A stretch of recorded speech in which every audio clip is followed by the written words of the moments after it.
Throughout my life, I've been in 3 relationships. My current girlfriend and I have been together happily for 3 years. The first one was during college, and the second one, named Kelly, was an emotionally and sometimes physically abusive experience. Let me start from the beginning. Kelly and I met on Bumble, and since we attended the same college, that became the basis of our initial conversation.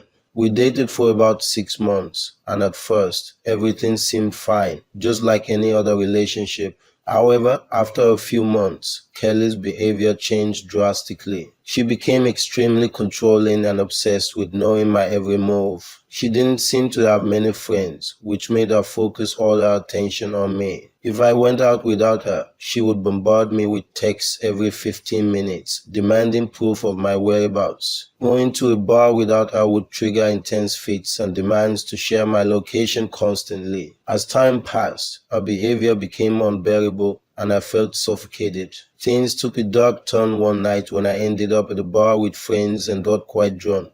When I returned home, Kelly was waiting outside my mom's house, and she became physically violent, accusing me of cheating. It was the breaking point, and I decided to end the relationship then and there. After the breakup, Kelly bombarded me with angry and remorseful messages daily. I eventually blocked her, but she continued her harassment through other means, even involving her new boyfriend, Javier Cruz. He threatened me and even damaged my car in a fit of rage, all because of false information Kelly had given him about me. Thankfully, the police intervened and caught Javier in the act. They advised me to get a restraining order against both Kelly and Javier, which I did. Despite confronting Kelly about her actions and urging her to seek help, she disappeared from my life after that incident. This entire experience taught me a valuable lesson about being cautious when choosing partners, as there are some unstable individuals out there. Let's get into another story. I'm a 25-year-old woman,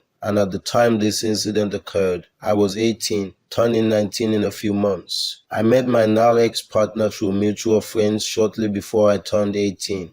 We quickly hit it off, and since he lived nearby, he was given a key to my first apartment, which seemed like a convenient arrangement. As time went on, I became increasingly busy with work. I worked as a waitress at a popular restaurant in our city during the busy summer season, which meant lots of gatherings and overtime, particularly late at night. On the day of the incident, I had left my phone in my bag as usual while taking the train home from work. When I finally checked my phone, I discovered an overwhelming number of missed calls and text messages from my ex, totaling 133 missed calls and over 200 texts. However, when I tried to call him back, he didn't answer. His messages were incoherent and almost hysterical, as if I had gone missing or something. It's worth noting that I always informed those closest to me about my work shifts, so my ex knew where I was. When I arrived home, it was still bright outside due to the summertime,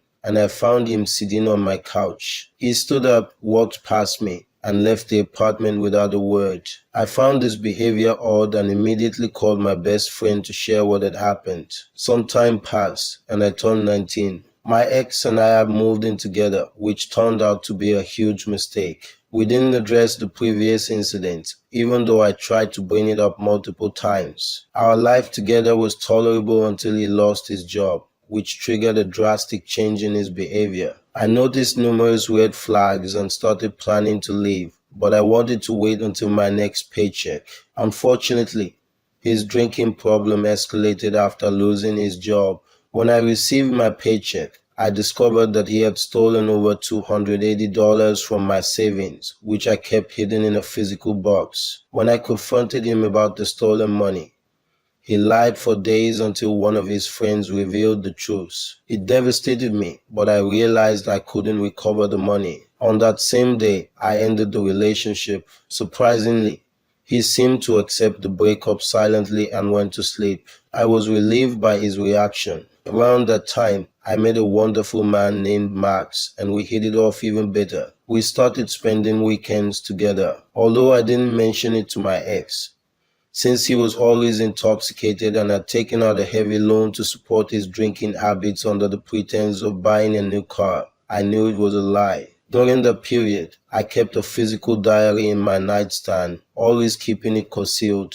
However, one day after work, I received a call from my ex. He had found my diary and accused me of cheating, which wasn't true since our relationship had already ended. Fortunately, a weekend came and I went to hang out with Max. The situation escalated and I had to stop eating due to the stress. Luckily, Max offered me a place to stay until I found a new apartment. It took some time, but when Max and I were driving back to his place from a shop, my ex called, claiming he had forgotten his keys and asking if I could open the door for him. I agreed, considering we were nearby, but he requested that I not bring Max along. I entered the house, lightly joking with my ex about the forgotten key. I went to gather some of my belongings, but as I was about to leave, my ex blocked my path and demanded that I stay with him and hand over my keys. I hadn't given him my keys yet because all my things were still there, and my family and I planned to move them out in a week. I refused and insisted on leaving.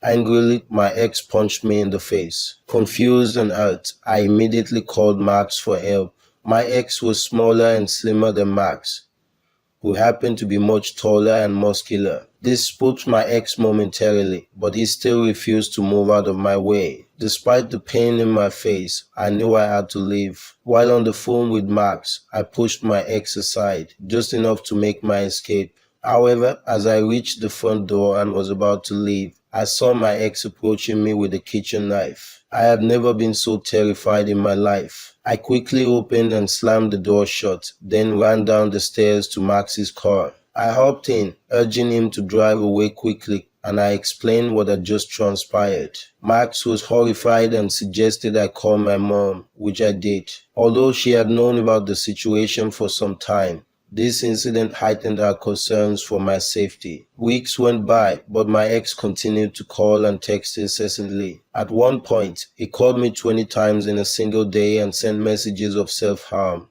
blaming me for his actions. When the day for moving out finally arrived, my ex became highly agitated. Max accompanied my family, including my mom, stepdad, and older brother, to assist with the move. Despite Max's presence downstairs, my ex went into a fit of rage and threatened to kill me. Fortunately, nothing physical happened, and we successfully moved everything out of the apartment. However, the harassment didn't stop there. My ex sent his friends to stalk me at work, and I became aware of it when I confronted one of them, who happened to be a mutual friend. This friend knew both sides of the story and confirmed what was happening. I confronted my ex about this, but he denied it and continued bombarding me with messages and calls. Eventually, I blocked him. Unfortunately, the story doesn't end there. When I was around 21, Max and I moved in together. We relocated to a distant location, far away from my ex. Despite the distance, my ex somehow discovered our new address and began sending his friends to knock on my door in the middle of the night, along with death threats via mail and other forms of harassment. This continued for several months until a significant incident occurred.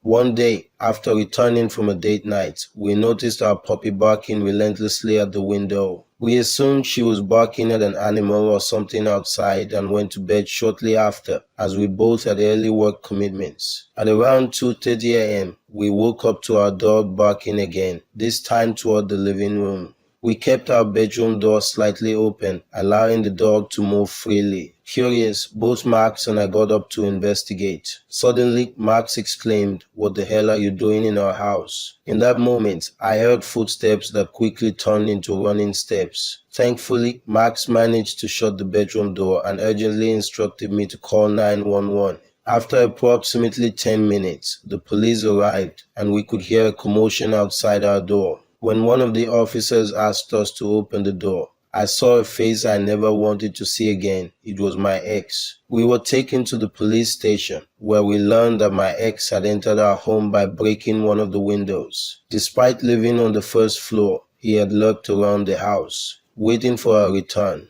The most frightening aspect was the weapons he had brought along: a hunting knife, duct tape, and a small iron saw. He was arrested that day and sentenced to 2 years for breaking and entering, which I found a disappointingly lenient punishment. I obtained a restraining order against him, and with Max's support, our puppy and I moved further away from my ex. Thankfully, this part of the story concludes on a positive note. Max and I got married last year, and just 2 months ago, I gave birth to our daughter. We now live in a smaller town far away from my ex, and I hope I never have to encounter him again. Let's get into another story. When I turned 29, I reconnected with a guy I used to be friends with in high school. He had a crush on me, but I never felt the same way. Despite this, we occasionally hung out in small groups on weekends, but it was never serious. Recently, he messaged me on Facebook as he was starting a clothing company and asked if I wanted to model for his women's clothing line.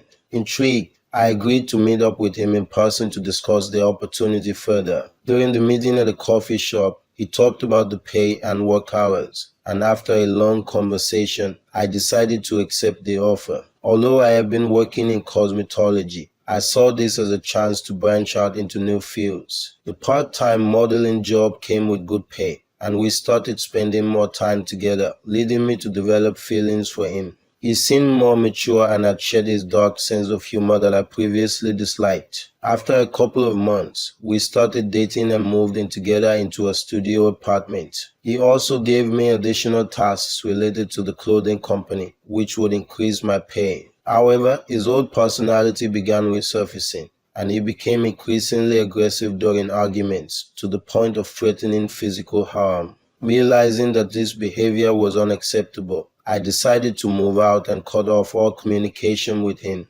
Having left my cosmetology job to work for his business, I started applying to other modeling opportunities. One company in particular seemed promising, and I reached out to them. They responded positively and invited me for an interview. The job offered excellent pay and seemed like a great opportunity, considering the company was quickly gaining popularity in the area. However, things took a dark turn when my boss informed me that he had received anonymous complaints from other models, accusing me of terrible behavior. I was shocked and asked for the names of the accusers, but my boss didn't reveal them. As the months passed, more complaints kept coming in, and I began to isolate myself from others. I couldn't fathom why anyone would accuse me of such things, especially when everyone at work seemed friendly to my face. The situation drove me to a low point in my life, but I continued with the job as there weren't better options available at the time. One evening, during a nighttime shoot, my boss asked to meet me after we were done.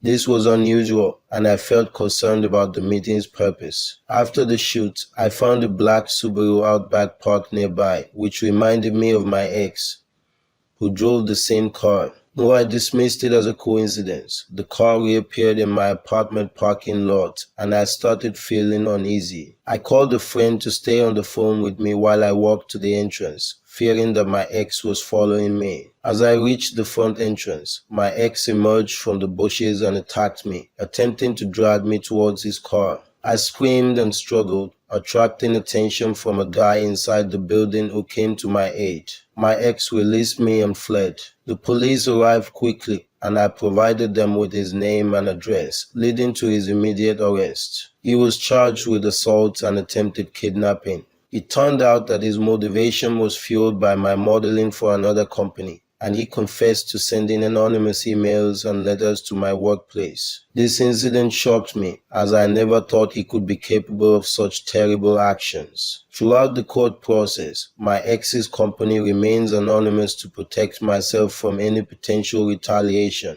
This event made me realize the true extent of his darkness, and I will always be cautious about revealing any personal information to him. Thanks for listening, PLS. Don't forget to subscribe for more stories.